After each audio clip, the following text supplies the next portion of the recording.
akan memaparkan tentang mengenai kromatografi lapis tipis, yang dimana kromatografi itu sendiri sudah dijelaskan oleh kelompok-kelompok sebelumnya.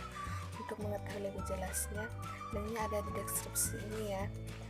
Nah, kromatografi lapis tipis merupakan salah satu analisis kualitatif dari suatu sampel yang ingin dideteksi dengan memisahkan komponen-komponen sampel berdasarkan perbedaan kepolaran itu sendiri.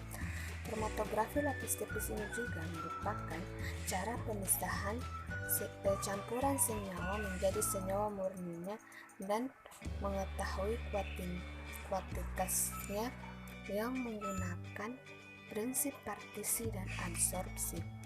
Pada lapisan tipis absorpsi antara fase diam adsorben dan fase geraknya yaitu eluen. Di sini saya akan membahas tentang prinsip dan pelaksanaan kromatografi lapis tipis. Pada pembahasan yang pertama, saya akan membahas tentang prinsip kerja kromatografi lapis tipis. Pada prinsip yang pertama, yaitu memisahkan sampel berdasarkan perbedaan kepolarannya antara sampel dengan pelarut yang digunakan. Nah, teknik ini biasanya menggunakan fase diam dari bentuk plat silika dan berbentuk fase gerak yang disesuaikan oleh jenis sampel yang ingin dipisahkan. Kemudian pada prinsip yang kedua, yaitu pada proses pemisahan dengan kromatografi lapis tipis terjadi hubungan kesetimbangan antara fase diam dengan fase gerak, di mana ada interaksi antara permukaan fase diam dengan gugus fungsi senyawa organik yang akan diidentifikasi yang telah berinteraksi dengan fase geraknya. Kesetimbangan ini dipengaruhi oleh 3 faktor, yaitu kepolaran fase diam, kepolaran fase gerak, serta kepolaran dan ukuran molekul. Prinsip yang ketiga, yaitu pada kromatografi lapis tipis, eluen adalah fase gerak yang berperan penting pada proses elusi bagi larutan umpan atau feed untuk melewati fase diam atau adsorben. Antara adsorben dengan eluen sangat menentukan terjadinya pemisahan komponen. Oleh sebab itu, pemisahan komponen secara kromatografi dipengaruhi oleh laju alir eluen dan jumlah umpan. Pembahasan kedua yaitu pelaksanaan kromatografi lapis tipis. Pelaksanaan ini biasanya dalam pemisahan warna yang merupakan gabungan dari beberapa zat perwarna atau pemisah dan isolasi pigmen tanaman yang berwarna hijau dan kuning. Di sini ada beberapa cara dalam pelaksanaannya. Yang pertama itu kromatogram. Dapat kita lihat pada gambar. Ini contoh pelaksanaan kromatografi lapis tipis. Sebuah garis menggunakan pensil digambar dekat bagian bawah. Lempengan dan setetes pelarut dari campuran pewarna ditempatkan pada garis itu, diberikan penanda pada garis di lempengan yang menunjukkan posisi awal dari tetesan. Jika ini dilakukan menggunakan tinta, pewarna dari tinta akan bergerak selayaknya kromatogram dibentuk itu. Ketika bercak dari campuran ini mengering, lempengan ditempatkan dalam sebuah gelas kimia bertutup berisi pelarut dalam jumlah yang tidak terlalu banyak. Perlu diperhatikan bahwa batas pelarut berada di bawah garis di mana posisi bercak berada. Alasan untuk menutup gelas kimia adalah untuk meyakinkan bahwa kondisi dalam gelas kimia terjenuhkan oleh uap dari pelarut. Untuk mendapatkan kondisi ini, dalam gelas kimia biasanya ditempatkan beberapa kertas saring yang terbasahi oleh pelarut. Kondisi jenuh dalam gelas kimia dengan uap mencegah penguapan pelarut. Kemudian kita bisa lihat gambar yang kedua, karena pelarut bergerak lambat pada lempengan, komponen-komponen yang berbeda dari campuran pewarna akan bergerak pada kecepatan yang berbeda. dan akan tampak sebagai perbedaan bercak warna. Pelarut dapat mencapai sampai pada bagian atas dari lempengan. Ini akan memberikan pemisahan maksimal dari komponen-komponen yang berwarna untuk kombinasi tertentu dari pelarut dan fase diam. Kemudian yang kedua itu ada perhitungan nilai RF. Pengukuran ini berdasarkan pada jarak yang akan ditempuh oleh pelarut dan jarak yang ditempuh oleh bercak warna masing-masing. Adapun rumusnya di sini yaitu jarak yang ditempuh oleh komponen jarak yang ditempuh oleh pelarut. Kemudian yang ketiga yaitu mengidentifikasi senyawa-senyawa. Misalkan campuran asam amino yang ingin diketahui senyawanya. Caranya, setetes campuran ditempatkan pada garis dasar lempengan lapis tipis dan bercak-bercak kecil yang serupa dari asam amino yang telah diketahui juga ditempatkan di samping tetesan yang akan diidentifikasi. Kemudian kita beralih ke kromatografi lapis tipis pada substansi tak berwarna dengan menggunakan Van der Floer dan menggunakan bercak secara kimia. Pada bagian pertama yaitu menggunakan Van der Floer. Fase diam pada sebuah lempengan lapis tipis seringkali memiliki substansi yang ditambahkan ke dalamnya supaya menghasilkan Van der Floer ketika diberikan sinar ultraviolet atau UV. Bisa kita lihat pada gambar di situ. Kemudian pada bagian yang kedua yaitu menggunakan bercak secara kimia. Bisa kita lihat pada gambar ya, sebelum dan sesudah penyemprotan ninhydrin. Untuk membuat bercak-bercak menjadi tampak dengan jalan mereaksikannya dengan zat kimia sehingga menghasilkan produk yang berwarna. Sebuah contoh yang baik adalah kromatogram yang dihasilkan dari campuran asam amino.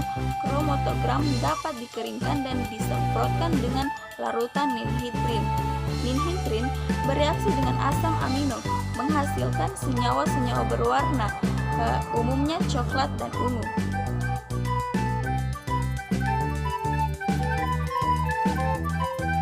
Saya akan melanjutkan pemaparan materi mengenai bahan dan teknik dalam kromatografi lapis tipis. Jadi yang pertama ada fase diam. Di sini sudah terdapat tabel. Jadi di mana ada penyerap, mekanisme absorpsi dan juga penggunaan. Nah, jadi di situ terdapat penyerap. Ada beberapa penyerap yang digunakan, tetapi penyerap yang paling sering digunakan khususnya untuk kromatografi lapis tipis adalah silika dan juga serbuk silulosa. Sementara untuk mekanisme sorpsi desorpsi atau suatu mekanisme perpindahan solid dari fase diam ke fase gerak ataupun dari fase gerak ke fase diam adalah partisi dan adsorpsi. Jadi penjerap yang digunakan pada kromatografi lapis tipis itu berukuran kecil dengan diameter partikel antara 10 sampai 30 nanometer.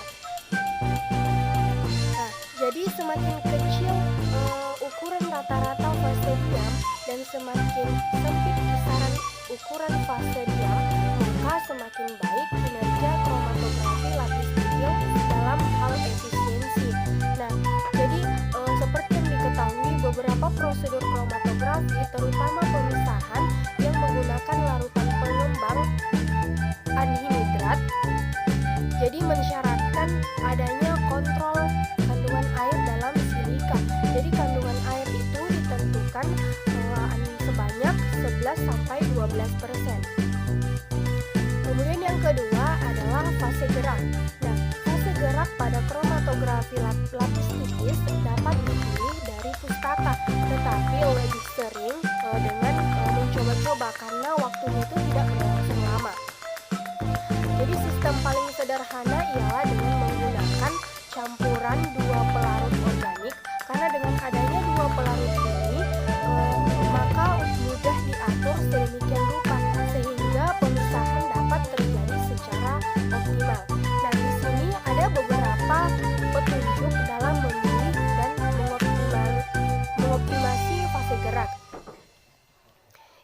pertama, fase geraknya itu harus mempunyai kemurnian yang sangat tinggi, karena kromatografi lapis tipis itu merupakan suatu teknik yang sangat sensitif. Kemudian yang kedua, daya elusi fase gerak itu harus diatur sedemikian rupa sehingga harga RF itu terletak antara 0,2 sampai 0,8 untuk memaksimalkan pemisahan. Ketiga, untuk pemisahan dengan menggunakan fase diam polar seperti silika gel, polaritas fase gerak akan menentukan kecepatan migrasi solut, yang berarti juga menentukan nilai RF. Jadi penambahan pelarut yang bersifat sedikit polar seperti dietil eter ke dalam pelarut nonpolar seperti metil benzen akan meningkatkan harga RF secara signifikan. Kemudian yang keempat, solut-solut ionik dan solut-solut polar lebih baik digunakan campuran pelarut sebagai fase geraknya, seperti campuran air dan metanol dengan perbandingan tertentu. Kemudian penambahan sedikit asam etanoat atau amonia, jadi masing-masing akan meningkatkan elusi solut-solut yang bersifat asam maupun basa.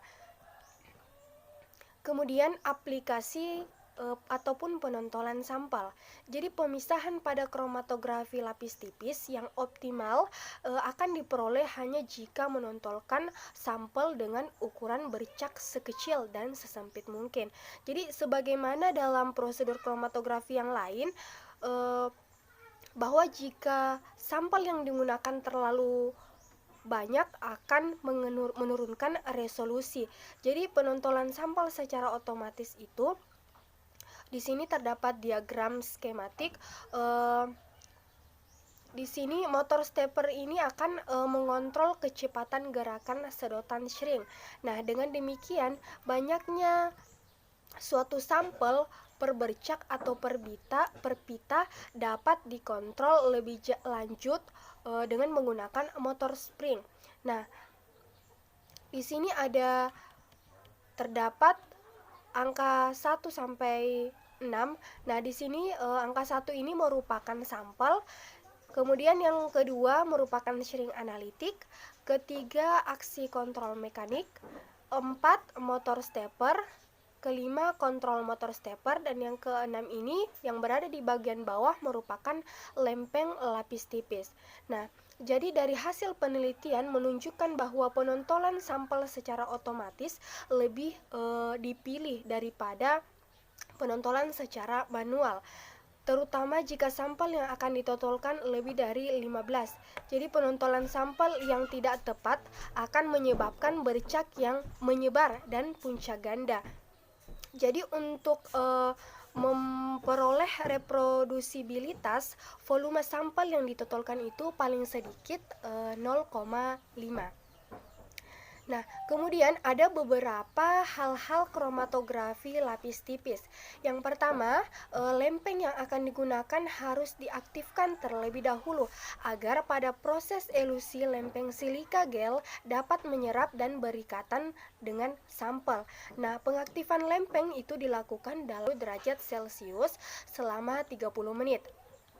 Yang kedua, kamber harus dijenuhkan untuk menghilangkan uap air ataupun gas lain yang mengisi fase penjerap yang akan menghalangi laju eluen.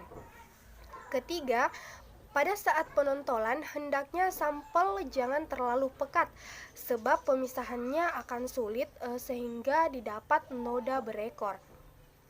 Kelima, penontolan itu harus tepat sehingga didapatkan jumlah noda yang baik. Kemudian yang terakhir, eluen yang digunakan itu harus murni sehingga tidak menghasilkan noda yang lain. Di sini saya akan menjelaskan tentang prosedur kerja, kelebihan dan kekurangan kromatografi lapis tipis serta aplikasi metode kromatografi lapis tipis. Nah, langsung saja kita melangkah ke yang pertama, yaitu prosedur kerja kromatografi lapis tipis. Nah, dari prosedur kerja yang pertama kita harus menyiapkan alat dan bahan. Alatnya yaitu seperti chamber, penutup chamber, dan pipet kapiler. Nah, yang bahannya eluen dan sampel. Nah, setelah kita menyiapkan alat dan bahan, kita menjenuhkan eluen. Menjenuhkan eluen itu ada dua cara.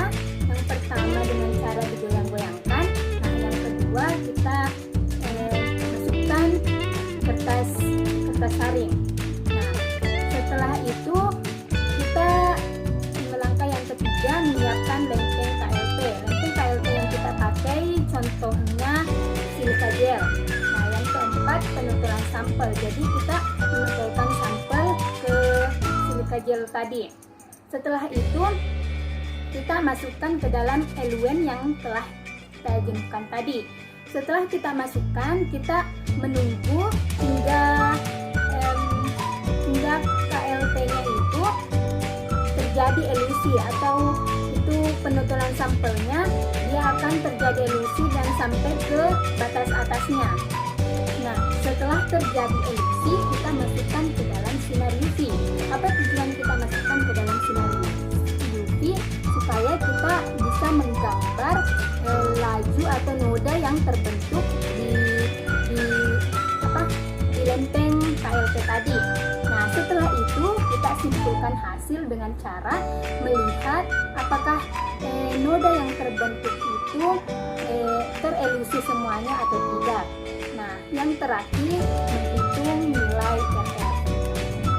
Nah, lanjut ke pembahasan yang kedua, yaitu kelebihan dan kekurangan kromatografi lapis tipis. Langsung saja kita melangkah ke kelebihan kromatografi lapis tipis. Yang pertama, kromatografi lapis tipis lebih banyak digunakan untuk tujuan analisis.